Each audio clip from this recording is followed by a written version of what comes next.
সাইয়েদনা সুলাইমান বললেন, আল্লাহ, গোটা বিশ্বের সব প্রাণীকুল, পশুকুল, পক্ষীকুল, জিনকুল সবাইকে আমি একবেলা লাঞ্চ খাওয়াবো, দুপুরের খাবার। আল্লাহ বললেন, নো সুলাইমান, এটা তোমার কাজ না, এটা আমার কাজ, তুমি পারবা না। সাইয়েদনা সুলাইমান বললেন, আমার মনে বড় শখ, আমি যদি একবেলা সবারে মেহমানদারি করাইতে পারতাম, আমার কলিজাটা ঠান্ডা হয়ে যেত। আল্লাহ বললেন, ওকে, ট্রাই করে দেখো, পারো কিনা।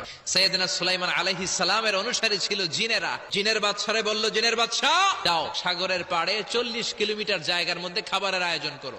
জিনের বাদশা বিশাল বিশাল ডেগ পাতিল নিয়ে সমস্ত জিনদেরকে নিয়ে রান্না বান্নার কাজ শুরু করলো। 40 কিলোমিটার ব্যাপী জায়গা নিয়ে খাবার তৈরি করা হচ্ছে। সব যখন রান্না শেষ, চলে এলো সেই মহেন্দ্রক্ষণ। ইন দ্য মিন টাইম সাগরের ভেতর থেকে এক বিশাল আকৃতির তিমি মাছ করে ডেকে বলল, সুলাইমান, খাবার দাও। উনি ঘোষণা দিলেন, যাও এটারে খাবার দাও। তিমি মাছ বিশাল বড় করে বসে আছে সাগরে।